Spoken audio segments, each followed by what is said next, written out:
Herzlich willkommen zu dieser Pressekonferenz im Deutschen Pavillon an Tag 9 der Klimakonferenz. For those of you who don't speak German, there are headphones. You can find them over there. Wir machen diese Pressekonferenz nämlich zum großen Teil auf Deutsch und ein bisschen auch auf Englisch. Wir starten heute eine neue Initiative für grünen Wasserstoff und wir sprechen darüber mit der Bundesentwicklungsministerin Svenja Schulze, mit dem parlamentarischen Staatssekretär im Bundeswirtschafts- und Klimaministerium Stefan Wenzel, mit KfW-Vorständin Christiane Leibach und aus dem südafrikanischen Präsidialamt mit Chief Director Mushweshe. Schön, dass Sie da sind. Später gibt es für die Journalistinnen und Journalisten unter Ihnen noch die Gelegenheit für Fragen. Ich sehe hier auch einige Unternehmensvertreter, Stakeholder, auch die werden hier noch nach der Veranstaltung vor Ort sein. Und die können Sie auch ansprechen bei Bedarf. Wir fangen an mit der Entwicklungsministerin. Bitte schön. Ganz herzlichen Dank. Bevor ich zum Thema Wasserstoff rede, würde ich gerne auf etwas aufmerksam machen, was uns als Menschheit heute insgesamt betrifft. Nämlich heute ist nach Berechnung der Vereinten Nationen der Tag, an dem der 8 Milliardenste Mensch auf die Welt kommt. Zunächst mal herzlich willkommen zu diesem neuen So first I would like to extend a warm welcome to this new member of the human community who likely will be living in a developing country because it is there that population growth is highest at present.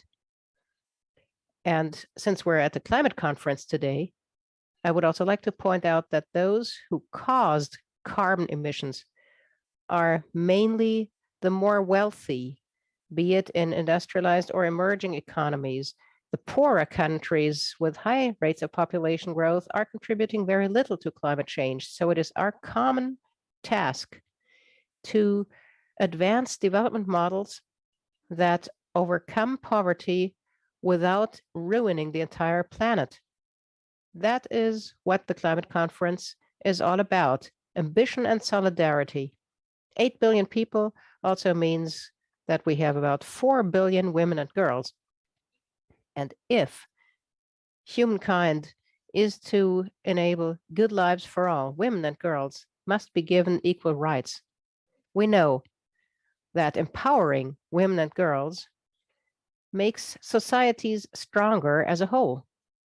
And that is key to good development and to achieving a healthy course on demographic developments, healthy for the planet and for us humans. Better education for girls, better jobs for women, access to family planning, financial protection, even when somebody falls ill or loses their job or gets old. All these things help women to take their own decisions about the number of children they will have. Gender equality, social protection, stable societies are key prerequisites for success on climate action and on addressing climate losses and damages, which brings us back to the climate conference. And now I will be happy to talk about today's topic, green hydrogen. Green hydrogen is a true source of hope. In the industrialized countries, it gives us hope that we can move away from oil and gas, for instance, for steel production and aviation.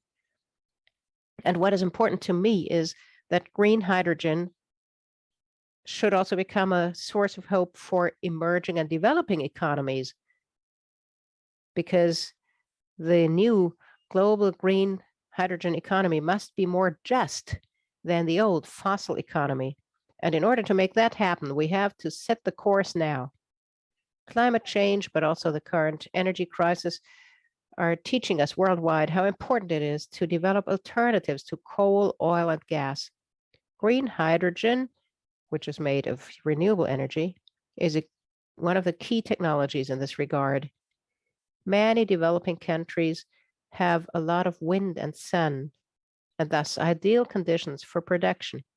Yet there is a risk that they will be excluded from the value chains of the future because support programs which are now accelerating the market have so far focused mainly on the rich countries. And we want to change that because developing countries too need to benefit from the value chains of the future.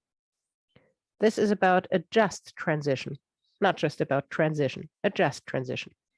And that's why it's so important that we are holding this press conference together with South Africa, with Mashava from the President's Office, because we have a just transition partnership with South Africa, which we presented to the public at the last COP. So what is our focus? In the spirit of these value chain development, we want to use the new PtX Development Fund, not just to foster the production of green hydrogen in developing countries, but also its local use. My ministry will provide 250 million euros for this fund. And starting next year, it will provide funding for investment in large-scale green hydrogen projects in developing and emerging economies.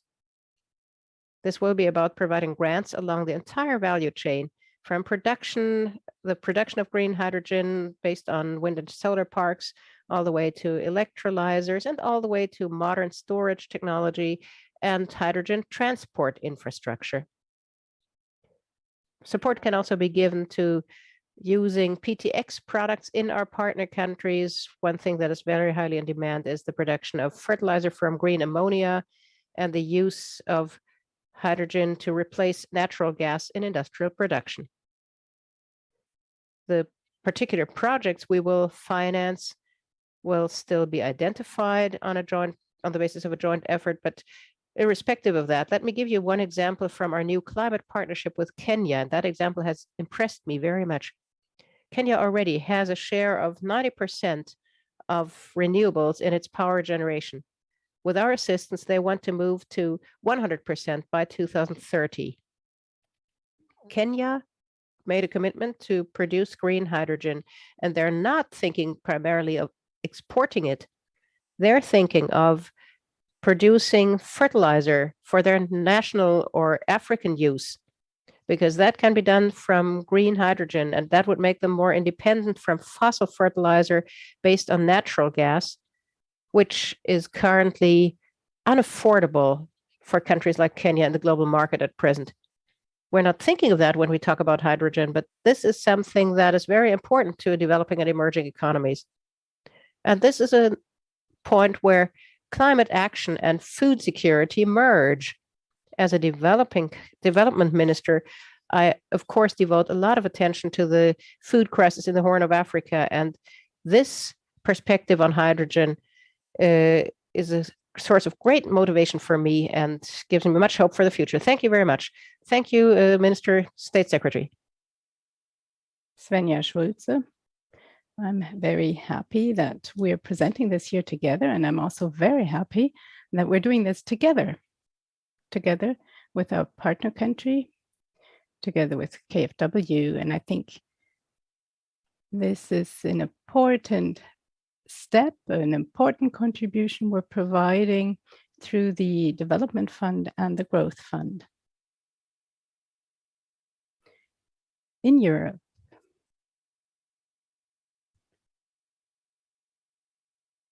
we have been dealing with a particular challenge since spring due to the war of aggression on Ukraine. But we've responded very quickly. We've mounted the EU Repower Plan. We want to free ourselves from the dependence. We want to push energy efficiency and further develop the transformation of our energy economy. And we're talking about a very important project here today. We are seeing at the companies in Germany and Europe, we're seeing a lot of interest in driving forward and investing in the hydrogen economy. We have had talks here at COP, talks with countries from the MENA region, for instance. We've seen that there is a lot of interest here to invest in hydrogen projects, which of course is also linked to investing in renewable energies, combining solar and wind energy to achieve high running periods for the electrolyzers. By creating the Growth Fund and the Development Fund, we are creating a financing instrument for developing countries and emerging economies, and we're creating a second fund for companies in Germany or Europe who want to be partners to drive this development. We're making good ideas bankable so they can be financed. And I think the overall volume is quite remarkable. We're talking about 550 million euros that are being made available by our two ministries. And in the end, we'll reach a volume of 2.5 billion through the leverage that KfW is providing. And I think we can put a lot on track this way. My experience has been that good ideas always end up being successful. And I think this will be successful as well. Now we'll move on to the KfW here from Mrs. Leibach. Thank you very much to both ministries, Minister, State Secretary, that we can have a role in this project. We just heard that the introduction of hydrogen is really a system change in the energy sector, and we support this approach. It requires us all to develop a new way of thinking in our partner countries, in developing countries. It requires us in more advanced economies to rethink, and we need a new way of thinking in development banks, among financiers. Putting together tailored programs to provide financing for this kind of thing is what we want to do, and we work together with the two ministries to achieve that. The two funds are the key center of this, with a focus on our partner countries and developing countries, and with a focus on companies. We believe that we will be able to reach out to private businesses in a very good way through this, be it through private capital, loans, grants. This is a new experience for us at KfW, but we're happy to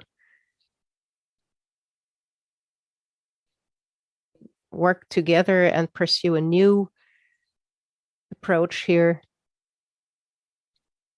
And of course, public funding is very important as a starting point for supporting this new energy sector, but it is clear that there will be a need for private capital. This private capital will have to be mobilized, and that is a clear focus of the two funds.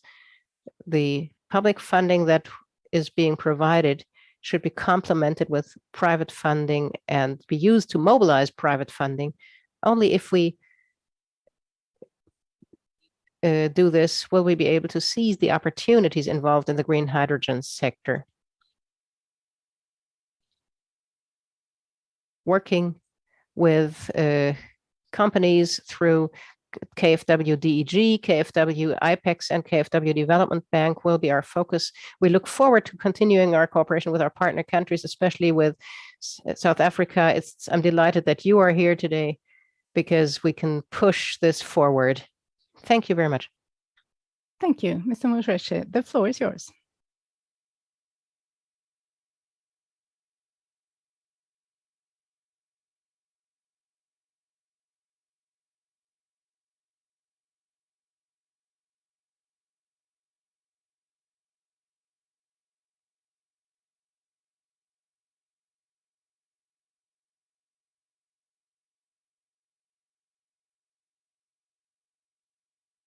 From BMW and BMWK.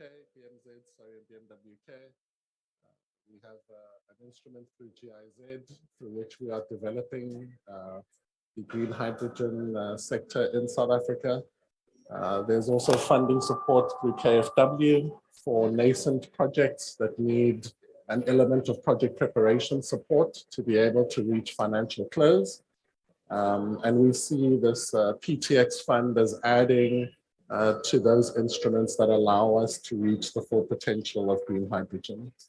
From a South Africa perspective, green hydrogen forms an important part of our future energy mix. It forms an important part in terms of our future industrial and commercialization strategies. In terms of our estimates, we anticipate that South Africa will be able to produce approximately 8 million tons of green hydrogen and green hydrogen derived products for the export market by 2050. We are also the largest industrial base on the continent, and we see green hydrogen as a vector for reindustrializing our economy in a manner which is green, providing a pathway for decarbonizing our industries and making them competitive in providing green products for the future that we are all pursuing.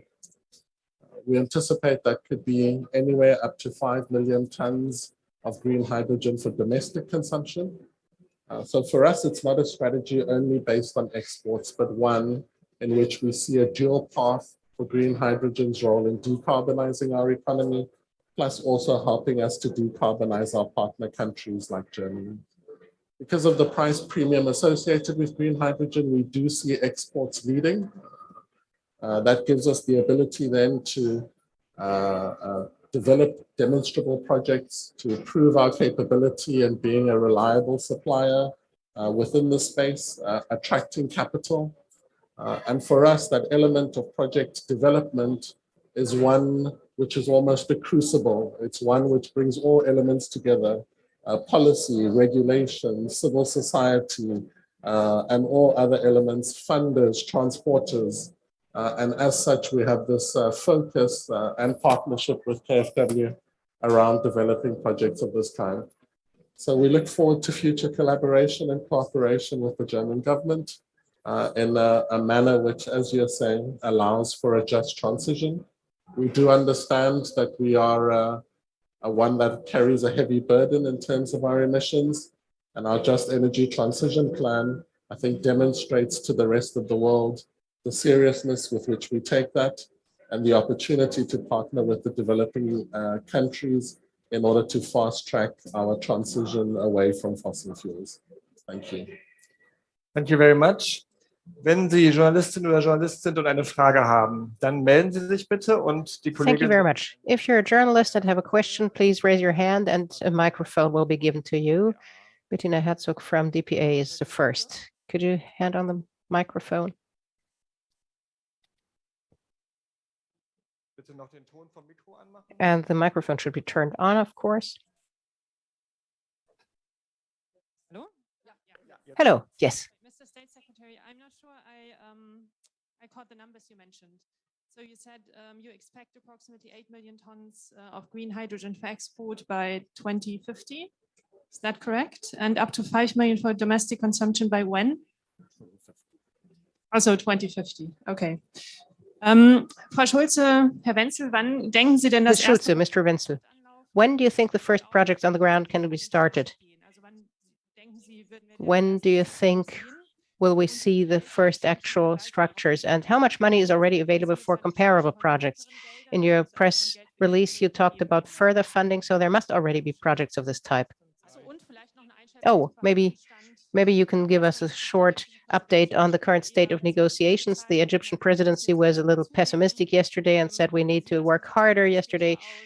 So one day on, what's your perspective on this, and how hopeful are you that things will move ahead by tomorrow?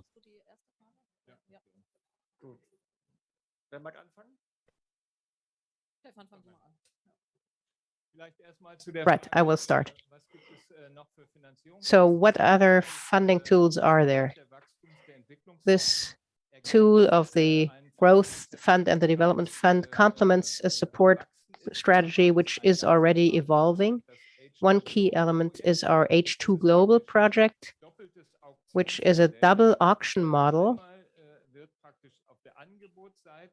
On the supply side, hydrogen is made available through auctions, and on the demand side, there is a second step. This tool, I believe, has been implemented very successfully, and we will soon launch its operations. And the European Union may soon use it as well in order to support the hydrogen bank announced by Ursula von der Leyen. We also have H2 Hub H2 Up, and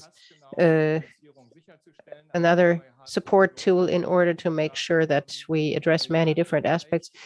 H2 Global alone involves several billions of euros that will become available over the coming years. And we can see great interest. Svenja Schulz has mentioned Kenya. We can see a lot of interest in fertilizer. There are areas where we're not electrifying. There are some areas that we electrify in order to enhance efficiency, for instance, transport or heating of homes in Europe. But in places where that is not possible, say steel production, that hydrogen is used there to produce green steel, or take green ammonia to make fertilizer.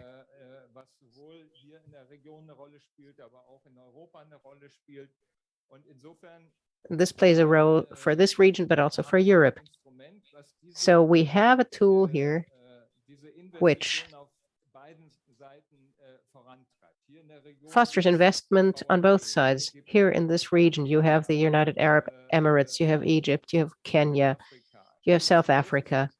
There's a lot of interest in using hydrogen for local industries, and that's what the development fund will foster in the future. And in our country, of course, there's an interest in getting away from natural gas and fossil fuels and become independent from these sources. On the development side, there are various ways in which we address this. We work with our partners on the basis of longer-term agreements, which we negotiate with our partner countries. And one major point is, of course, climate action and climate change mitigation. And we have lots of projects here: grid development, renewable energy expansion, which, of course, is an important prerequisite for the production of green hydrogen. So these are things we can build on that are already part of our portfolio. And now we have this important addition of hydrogen. You asked about the negotiating status here at COP. Well, we're not at the state at which we were in Paris, where we tried to adopt a final document, but that's not the focus. The focus now is on implementation. And for this COP, it was key to start by putting loss and damage on the agenda. It's maybe hard to imagine, but this is the first time that this is an official agenda item for the negotiations. And the industrialized countries have sent the signal. We have understood that there are losses and damages in those countries that have contributed least to climate change. And this is a very important signal, and we can see that it has been very important.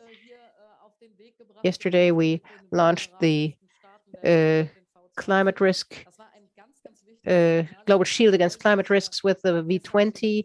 That was a very important step. It said it's a trailblazer for loss and damage. It has been awarded this recognition. And that's a very important step which the COP has already taken. And if you look now at the news from Bali, that there is finally talks between China and the US, the major emitters, that's really important. We will only be able to address and resolve the climate issues together in solidarity. And to that end, we have to talk to each other. And that signal has really been strong here. So I think the first 9 days have already been taking us forward. We're talking about best practices. We're having an exchange. We're launching new initiatives. All this will bring the change we urgently need. So the question when the projects will launch, maybe Ms. Leibach can say that. It's a very innovative approach we're taking together with the two ministries, and we are discussing a concrete project, and we're developing the criteria at the same time. I think it's a very good approach for this new world that we're moving into, where we don't have the ready instruments and funding systems.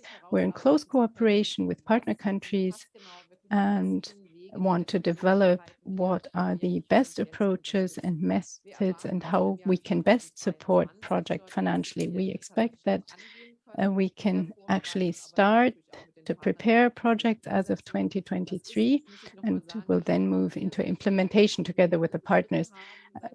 We're moving at very great speed here. For almost a year, the ministries have been working together with us. And let me tell you from our perspective what the importance of such a COP is.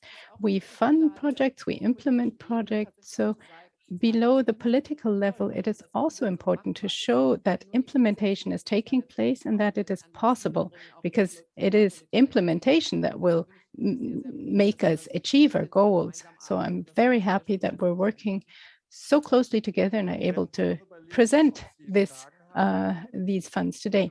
Are there any other questions? I see some raised hands.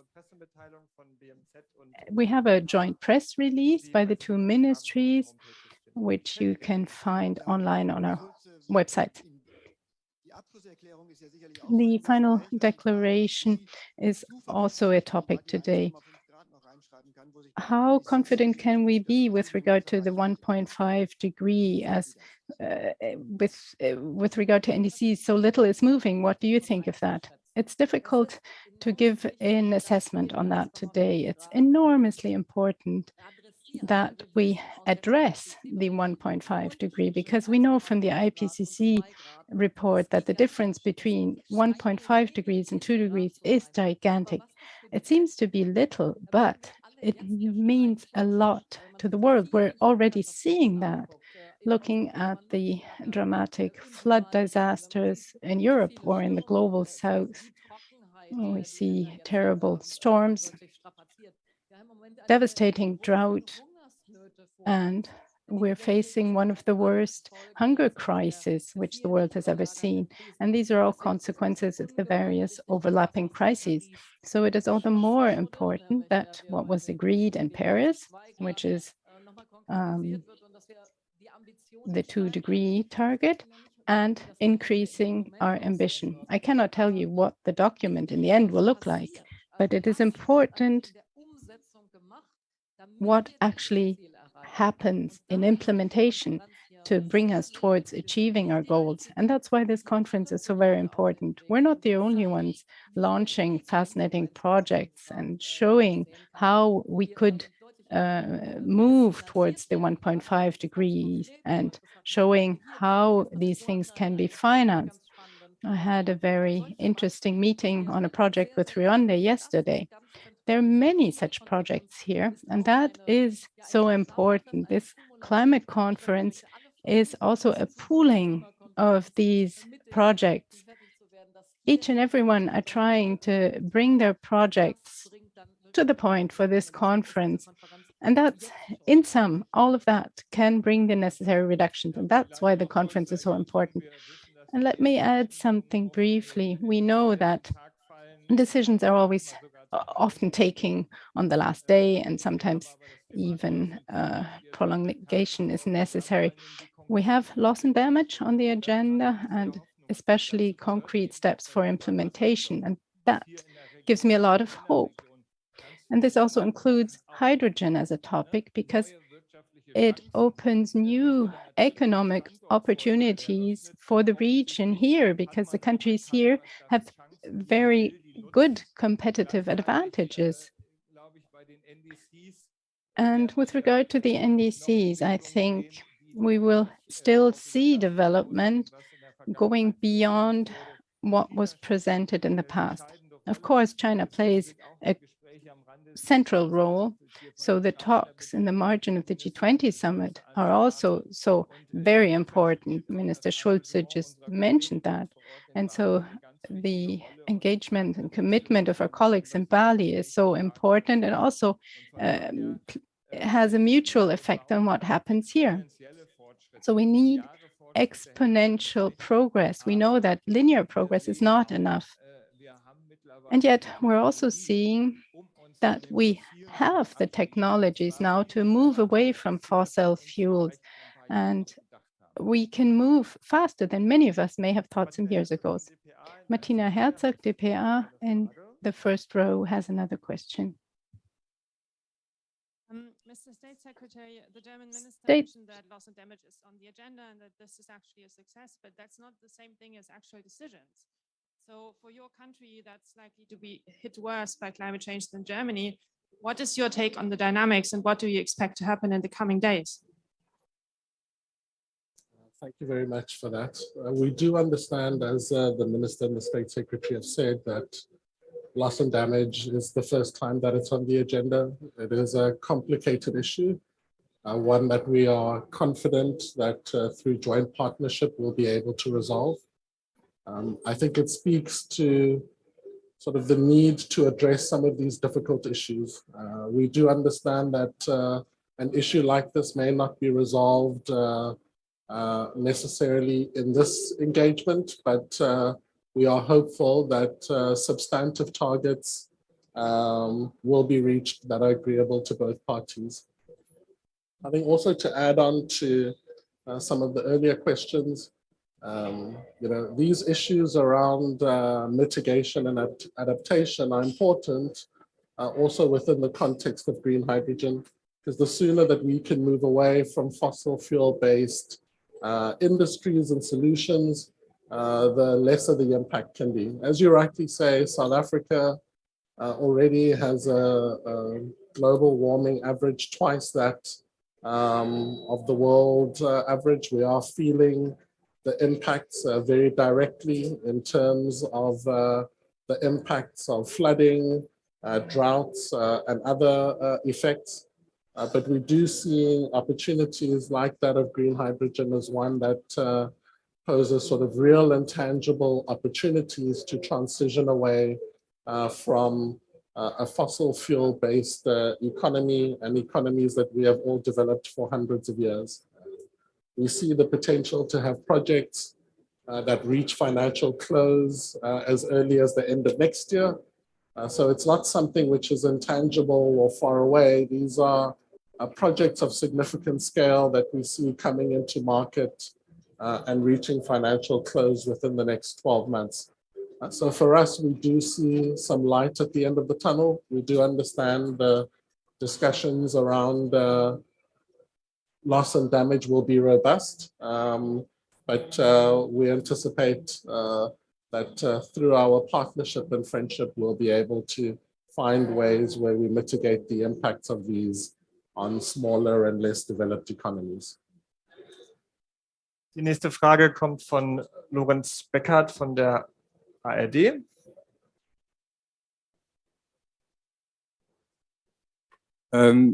Frage an die Ministerin. A question to the Minister and the State Secretary, but also to our partner from South Africa, from the President's office. In Germany, there's a lot of criticism.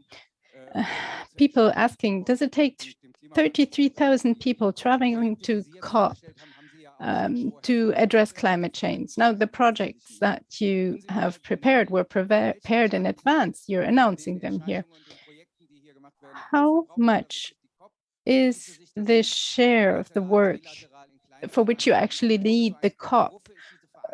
Do we really need this huge event? Is it essential? What could you do in other smaller formats? And another question, does that have to continue in the future? The first COP had 5,000 participants. Paris was about 25,000. Is there a limit anywhere? There's a lot of business done here that does not necessarily advance climate change. Why do we have to set a limit? Could Germany take an initiative here? And then the question to you, how do you need this event to really come to cooperation with industrialized countries? I think these COPs are important. And it has been proven that without COP, we would be on a trajectory towards 6 or 7 degrees. That would change the world much more than what we're seeing now. We need negotiations in presence, talking to people. That's something we've all realized during the COVID-19 pandemic, that the digital formats have their limits. And especially with regard to such difficult negotiations as we are having here, such negotiations and talks need personal contact. That cannot be transferred to the virtual sphere completely. Anyone who's been in a conflict, in a difficult negotiation, knows that it's hard to settle such things in a virtual format. So you really need the personal exchange. And an exchange has developed here, bringing together a lot of NGOs, for instance, a lot of people talking about climate action, how we can move forward with regard to emissions, how we deal with loss and damage. There is no other place where all of these projects and people come together. This is where you can talk about all these matters. It's an enormously important format. Yes, it's a lot of work and hassle. There are a lot of people getting together here, but we need to take climate action forward. It's important that we do more, not less. Just because we have the Paris Agreement, that's not enough. A lot has to happen now. We have to act and get practical. Do I really want to have the fossil of the day? No, I don't. So we really want to move forward. And COP actually helps to drive processes forward. Of course, conferences change and evolve, and that will happen in the future as well. A lot will be added digitally, certainly. However, we still need these conferences. I'd like to add something. There are some challenges in the world that no country can and wants to solve alone. Peace building, fighting pandemics, and fighting climate change. These are things we can only tackle together. When the international community met in Paris, the French presidency succeeded to accomplish a diplomatic miracle. All countries of the world adopted the Paris Agreement. Before Paris, we were far away from 5-degree climate warming. Now we're somewhere between 2.6 and 2.8 degree. So a lot remains to be done. However, the process has made a lot of progress. And the world gets together once a year to do that, to work on these issues, looking at what science and researchers have worked on during the past years. So what are the next steps we need to take? How can we get everybody, all countries on board? How do we deal with those that are already suffering from climate change, loss and damage? How can we make the necessary investments? A lot happens here. We have a lot of bilateral and multilateral talks here, which do a lot. And so, in my view, this is a very successful concept. Thank you very much for the question. I do think, as the Minister and Secretary have said, some of these very difficult discussions and robust discussions need to be held in person. There's a lot that gets covered in the build-up to COP, whether from a commercial perspective, whether from a negotiation perspective. What it allows for is a line in the sand, a peg in the ground to which we all aim to make major advancements and achievements. Would the existence of this fund have happened by today if we weren't here to announce it at COP? I'm sure it's taken a major effort across multiple ministries to put this massive project together. And we see that in many other ways. It doesn't negate the day-to-day negotiations and conversations that we have. Like we've said, we have deep relationships with KfW across multiple investments that they have in our country, new projects that we aren't announcing today, but will be announcing that have qualified for project preparation funding in the green hydrogen space, and existing cooperations that we have through funding support from BMZ and BMWK around driving the hydrogen economy in South Africa. So a lot happens in the background, but I think this is an important crucible where some of those things that you can't necessarily convey via a virtual call you're able to engage in robustly in person. Nächste Frage kommt aus der zweiten Reihe von Christian Geinitz. The next question is Christian Davids from FAZ newspaper. Thank you. My question is more a technical one, and then also a political question. Technical question. Could you explain once more how the leveraging of the money will work? How much will be loans? How much will be grants? And where is the green investment by private companies, which had been discussed at the last COP, but that we were talking about billions and billions of dollars? Are you missing action on this? And then political representatives, including South Africa, what are your expectations of the G20 negotiations now? They said that the final declaration might not mention 1.5 degrees as they did last year. So maybe that's more of a bleak prospect right now. Thank you. Ms. Leibach, you want to start? Yeah, I will start the first question. Thank you. I think what it will take, of course, is that private capital can be attracted to developing and emerging economies in order to address all the challenges arising from climate change. So on the one hand, this means new ideas on green hydrogen and new initiatives need to be supported, but also classical renewable energy sources.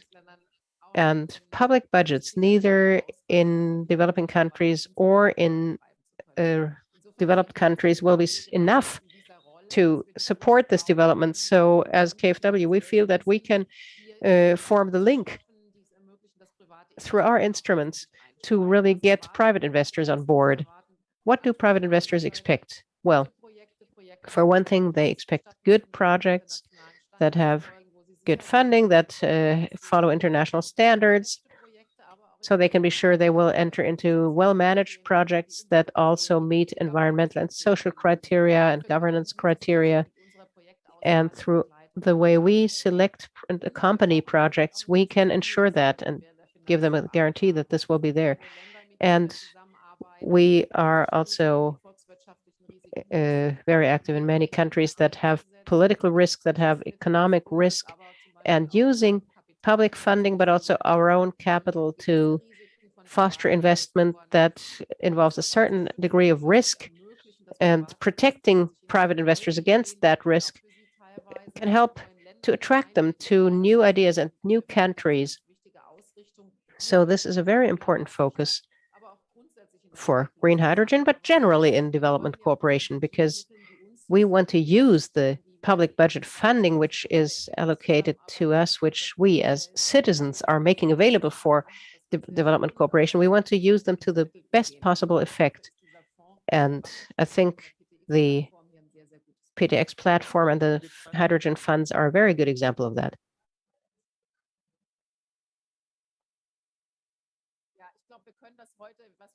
Well, and it has been said that we have the development fund with 250 million euros and the growth fund with 300 million euros, but we did not lay down any particular element. We just said that we are working with our partners now on specific projects in very difficult environments. This could be grants, but there are also some areas, including, I think, South Africa, where you have established structures. These are environments where you can use equity and loans and still achieve the same success. So when we talk about 80 countries in the global south, they differ from each other very much, of course, in terms of their environments. And this is what we want to address by using the tools that are really needed. And regarding the G20 summit, the joint statement by the G7 and Indonesia was published just a moment ago. Maybe you missed it, but it was about the Just Energy Transition Partnership as we have it with South Africa. So in Bali, things are moving forward as well in parallel with our conference. Maybe I can say a little bit about that. Oh, get started, yes. You can see that the discussion in Bali has an impact on what we're doing here. I just said that talks have been launched between the US and China, and both of them are major emitters. 28% of global greenhouse gas emissions come from China at present. And we will only be able to tackle this huge challenge successfully if we're able to really talk to each other how to do it. You need a joint effort. You need joint ambition to move forward on this. And this is having an impact on our work here. Or yesterday, where John Kerry said very clearly that the election outcome in the US opens up new opportunities for the US to enter into climate finance. We had been very worried about the change, that imminent change from the elections, that climate finance might no longer be available from the US. But at the V20 event, we got a signal to the contrary, that the US will continue to provide large-scale funding and is now counting on support from both houses of parliament.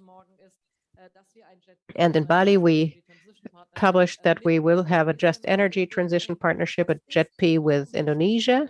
And that is really important because we need countries like Indonesia if we realistically want to reach a trajectory that takes us to the 1.5 degrees. Indonesia is a major player on this. And it is a signal to the COP that more partnerships are emerging of the type which we already launched with South Africa a year ago. It is another signal to this conference that we're moving to implementation, that we're moving forward on practical partnerships with further countries. And the promise we are making, ambition in solidarity, this is a sign that we're living up to that vision. It's also a signal that we address climate action in such a way that is socially just, that it will be moved forward for all of society, that we're not just saying, well, turn off your coal power plants and use renewable energies, that we don't care about what that means for the people. But very clearly, just like for Germany, it is our ambition to give people job prospects. As we agreed it for South Africa, we're also doing the same thing with Indonesia now. And that's a good signal to the COP here in Egypt. Just briefly on Mr. Geiwit's question. I think one key question in Bali will be, will Russia's war of aggression against Ukraine be condemned or not? This had been a major point of dispute at meetings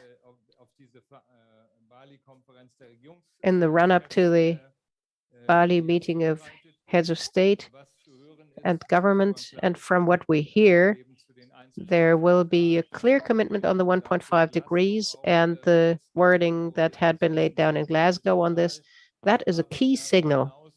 But beyond that, looking at the major emitters, if they get involved in a very committed way, we will be able to make good progress. So I'm excited to find out what the final document will say. And I think it is a final document and not just the chair's summary.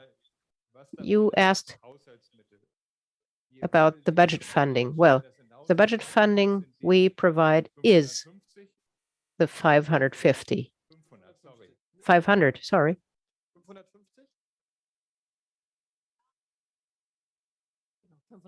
550. So we're still discussing the details. The PtX platform will leverage this with equity and loan debt funding, and that brings us to 2.5 billion, and that really depends on each individual financing case. We don't know that figure yet exactly. Any more questions here in the room? I don't see any. Then thank you very much to the interpreters in Bonn for their work, and thank you for your interest. Tomorrow there will be a press conference here with Environment Minister Steffi Lemke, so maybe we'll see each other again there. Thank you.